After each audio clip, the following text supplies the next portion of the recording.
name is James Davies and welcome to Photo Chat Vlog on YouTube.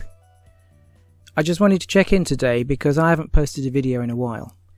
Now, I don't have an enormous subscriber base, but I did notice recently that I've picked up a few new subscribers, and I wanted to reach out and say hello to those people. I really appreciate everybody who follows the channel, and of course those people who stop by and check out the videos whether they subscribe or not.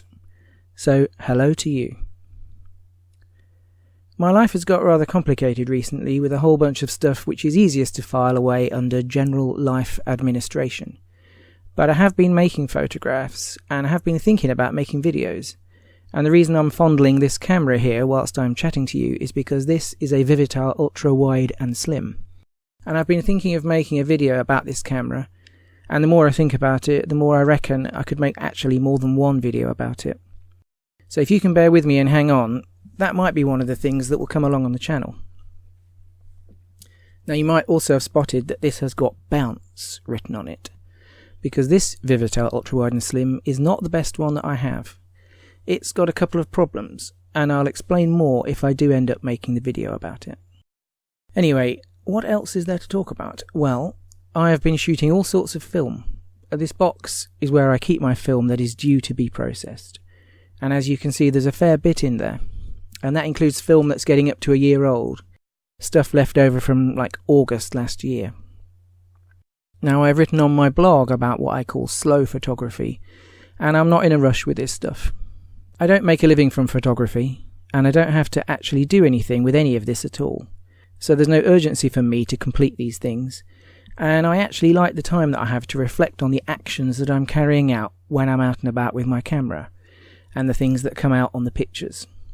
That space is very nice to have, and it's interesting to reflect on things like my personal growth, if I can observe anything like that, which might have taken place and be in evidence in the photographs. So I'm not in a rush, but I just thought I'd show you those some of the films that I need to have developed. Now, I also recently shot this roll of Agfa Vista in the new Mewtwo that I recently made a couple of videos about. This is interesting because it's a 36 exposure roll, and Poundland, the shop in the UK that used to sell this stuff, mostly sold 24 exposure rolls. Anyway, that Mewtwo has unfortunately started to play up, so that will be an interesting roll to review and see if the camera is broken or if it's just developed a fault that I can live with. Now again, if ever there was a case for saying don't overpay for cult compact film cameras, especially ones like the Mewtwo which are stuffed full of electronics, then that is a good example. I paid £5 for mine, it was working great at the start, and now it started to play up. If I'd paid £200, then that would be really annoying. I've also recently shot this roll of Lomo Chrome Purple, which I've never used before. My mate Rob and I went to the photography show at the NEC in Birmingham earlier this year, and whilst it was mostly digital, as you can imagine, there was a lomography stall there, and I bought a couple of rolls, and I shot this film in this camera, which is a Ricoh R1. Now, I bought this camera about 10 years ago, and I think I've only used it about 5 or 6 times, which is ridiculous really. It says a lot about my insatiable acquisition of stuff, not just cameras, but I figured I ought to get shooting with it again. Now, the thing about this camera that is interesting is that it has a 24mm lens setting, that they intended for use as a panoramic format camera. The way this worked was when you set the switch, the lens zooms out to 24mm, and a couple of blinds are engaged, which crop the negative to a wide format. But that's kind of weird to me to intentionally waste all that emulsion. So I modded this so that the blinds don't engage when you set it to 24mm.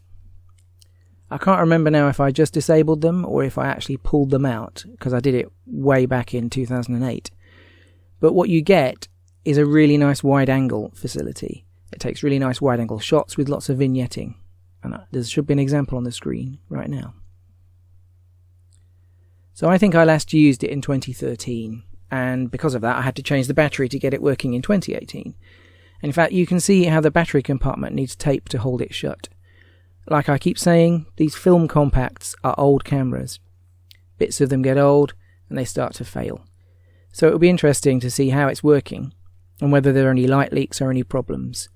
And actually also what it makes of the Lomo Chrome Purple, because I didn't realise when I loaded it that there's no DX code on the canister. And I was rushing, because I was in a hurry to get off on a trip to the seaside in Norfolk. Now, being a compact camera, you can't alter the film speed manually in the Ricoh R1.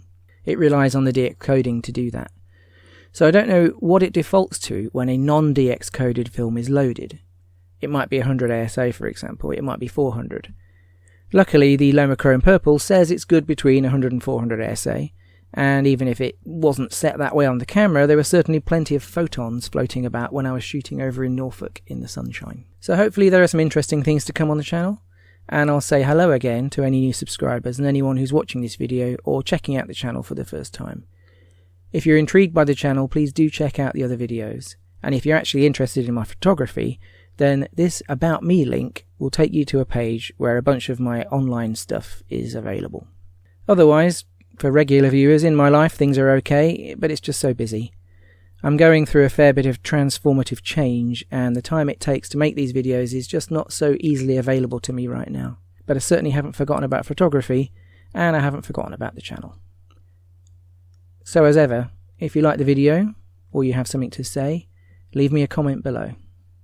That is all for now, and I'll see you again soon in another episode of Photo Chat Vlog.